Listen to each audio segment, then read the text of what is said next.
the residence of the president, the former president rather, Muhammadu Buhari, right now? Afternoon, Olamide. I must tell you that the place is filled up now. Dignitaries have arrived.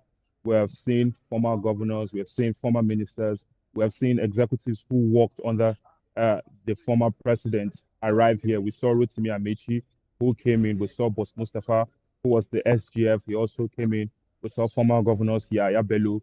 So we're having more dignitaries coming. We've seen former Minister of Aviation, Hadi Sirika, and we have seen a couple of them. But we've also been speaking to them. A lot of them have been describing him in catchy phrases, talking of how his legacy of integrity and how his legacy will go ahead to shape leadership going forward. They spoke of how lowly he lived his life, how humbly he lived his life. They had very, very many good things to say about him.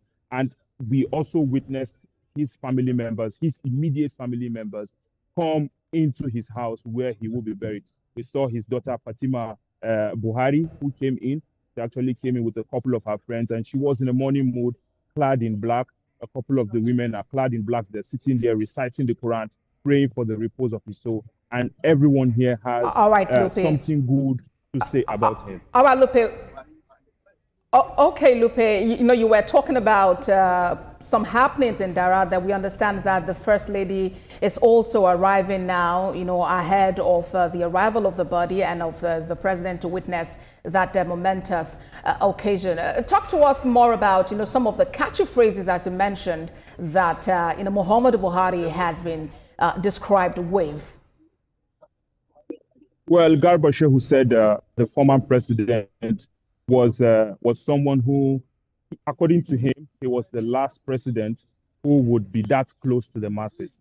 He said the former president is the last president who would ever get close to whoever get that close to the masses. Whether that is true or that's not true, that's left to him, and that's for time to prove.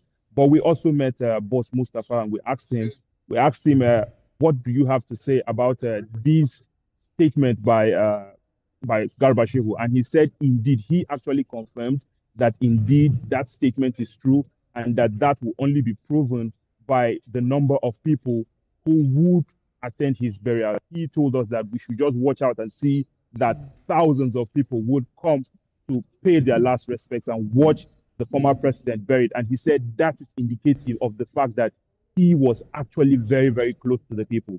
And if you come here in Daura, his relatives are trooping in. In fact, the security people are the ones who have prevented this place from being overcrowded. They have been turning a couple of people back and allowing only the MVPs.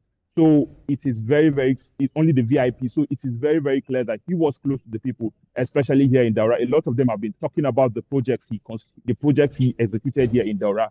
There is an Air Force Reference Hospital. There's the University of Transportation. There are so many things he did here, the roads he constructed.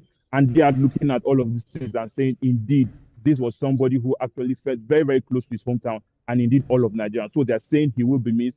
Garba Shehu described him as someone who didn't care about material things. He said the president he didn't care about the material things. And of course, we have seen it for ourselves. If you come to his house, it's a basic house that anyone can build. I spoke to his nephew. He said the president borrowed 200,000 from a bank to build this house while he was a GOC. So according to him, that was indicative of the fact that the former president was very humble, despite the positions which he held.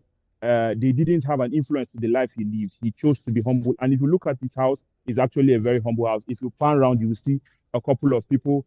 Several dignitaries have come from far and near. And we're also expecting members of the international community who will be coming in. The governor of Katsina State, Dikorada, who spoke yesterday, he said that he's expecting at least 3 presidents, and he said at least 27 governors have indicated their interest to come.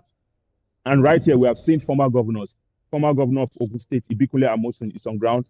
Former governor of Kogi State, Yahaya Bello, is on ground. Several other dignitaries, ministers who served under him, Rotimi Amechi, the former minister of transportation, is here dressed in traditional regalia.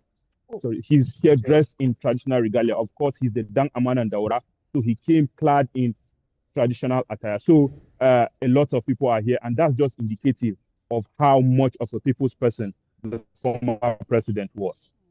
Let's talk about the plans in place for the burial. I'm talking preparations. You've been on ground since morning at the residence of the former president. What are the preparations on ground beyond just the dignitaries trooping into his residence to pay the last respects? Well, as we speak now, the grave has been dug. We met them digging the grave. The grave has been dug now. As we speak, we're not permitted to show that on camera, but military personnel have cordoned off the burial site. We've seen senior military officers enter in, give directives, and there have been some sort of rehearsals. There have been some rehearsals. We saw the military personnel march. Some of them were just symbolically, they were carrying just to show some sort of activities that will be happening when his body is finally brought to be laid to rest here. So that's to tell you that preparations are in top gear, and in a short period of time, when the body arrives, it will be taken to the helipad.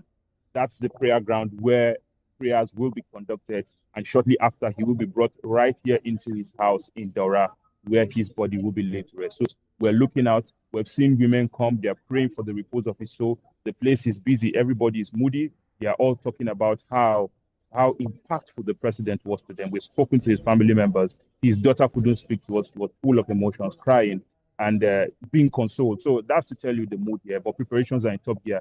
And as at now, I can confirm to you that almost everything is set. And we're just waiting for his body to arrive here to be laid to rest. Indeed, this is a period of mourning, Lupe. Just now we saw pictures there of his daughter being consoled by some friends and relatives there. We all are waiting for the arrival of the body. Nigeria is indeed in mourning, and the world is joining Nigeria. We've seen condolences pouring from across the world, celebrating this man who lived life to the full, who had the opportunity to lead Nigeria, and who has been described greatly as a man of the people. Thank you very much, Lupe. We'll be back with you as the program continues. But let's quickly return to Abuja, where Femi Akonde, our State House correspondent, is. So,